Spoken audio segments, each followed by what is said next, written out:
வாக்குண்டாம் நல்ல மனமுண்டாம் மாமலரால் நோக்குண்டாம் மேனி கிடங்காது பூக்கொண்டு துப்பார் திருமேனி தும்பிக்கை அன்பாதம் தப்பாமல் சார்வர் தமக்கு.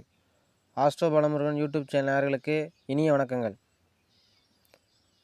திருக்கணிதப்படி மார்ச் மாதம் 29ஆம் தேதி கும்பத்திலிருந்து மீனராசிக்கு சனி பகவான் பயிற்சியாக இருக்கிறார்.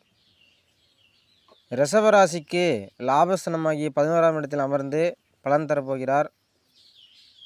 இந்த சனி பயிற்சி ரிஷபராசிக்கு திடீர் அதிர்ஷ்டம், விஐபி அறிமுகம், ஆதாயம் கிடைக்கக்கூடிய வாய்ப்பு இருக்கிறது. பல விஷயங்கள் நல்லபடியாக மாறி நன்மைகள் பெறக்கூடிய வாய்ப்பு, குடும்பத்தில் கண்டிப்பாக நிம்மதி கிடைக்கும். திடீர் அதிர்ஷ்ட வாய்ப்புகள் தேடி வரும். கண்டிப்பாக உங்களுடைய பொருளாதார சூழ்நிலைக்கு ஏற்ப சிறு மாற்றங்களாவது கண்டிப்பாக நடந்தே தீரும்.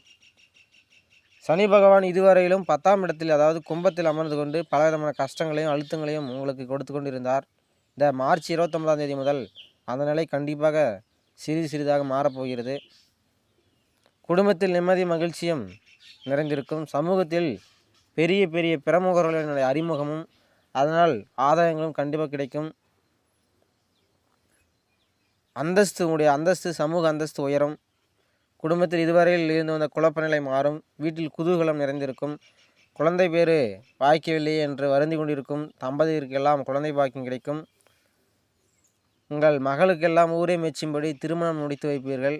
பொருளாதாரத்தை பொறுத்தவரையிலும் பண வரவுக்கு குறை கண்டிப்பாக இருக்காது. பழைய கடன் பிரச்சனைகள்லாம் தீர்க்க புது வழி பிறக்கும். என்ன இருந்தாலும் வீண் ஆடம்பரம் வேண்டாம். இந்த சனி பயிற்சிக்கு பிறகு சனி பகவான் உங்கள் ராசியையும், ராசிக்கு 5 மற்றும் 8ஆம் இடத்தையும் பார்க்கிறார். சனி பகவானின் பார்வை ராசியில் விழுவதால் சில நேரங்களில் முன்கோபம், டென்ஷன் வந்து போகும். சிலருக்கு செரிமான பிரச்சனைகளெல்லாம் வரலாம். உணவில் கவனம் தேவை. அதே நேரம் தைரியமாக சில முடிவுகள் எடுப்பீர்கள்.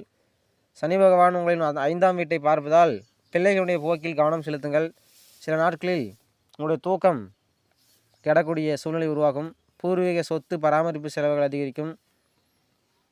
சனி பகவானுடைய 8ஆம் வீட்டை பார்ப்பதால் வாகனம் இயக்கும்போது, சாலையை கடக்கும் போதும் கவனமாக இருக்க வேண்டும்.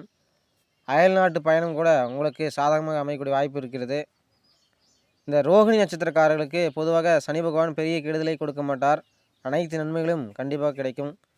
கார்த்திகை நட்சத்திரக்காரர்கள் ஆரோக்கியம் மற்றும் உத்தியோகத்தில் அதீத கவனம் வேண்டும். சிறு கவனக்குறைவும் பல்வேறு பிரச்சனைகளை உண்டாக்கிவிடும். மிருகசீரிஷ நட்சத்திரக்காரர்களுக்கு நன்மைகள் மேலும் கூடும். குறிப்பாக இந்த அரசியல் வட்டாரத்தில் இருப்பவர்களுக்கு நல்ல முன்னேற்றம் உண்டாகும். கிடைக்கும் வாய்ப்பை சரியாக பயன்படுத்தி கொண்டால் வாழ்க்கையில் மிகப்பெரிய முன்னேற்றத்தை அடையப் போகிறீர்கள். ரிஷப ராசியைச் சேர்ந்த மாணவ மாணவியர்கள் அதிக மதிப்பெண் பெறும் வகையில் சூழல் உருவாகும். பொதுத் தேர்வுகளில் எதிர்பார்த்த மதிப்பெண்கள் கிடைக்க வாய்ப்புள்ளது. பெண்களுக்கு பிறந்த வீட்டு வழியிலிருந்து உங்களுக்கு உதவிகள் கிடைக்கும். வேலைக்கு போகும் பெண்களுக்கெல்லாம் பதவி உயர்வு, சம்பள உயர்வுலாம் கிடைக்கும். தொழிலில் புகழும் உயர்வு உண்டாகும். அடுத்த 2.5 ஆண்டு காலம் புதிய நட்பில் கவனமாக இருக்க வேண்டும்.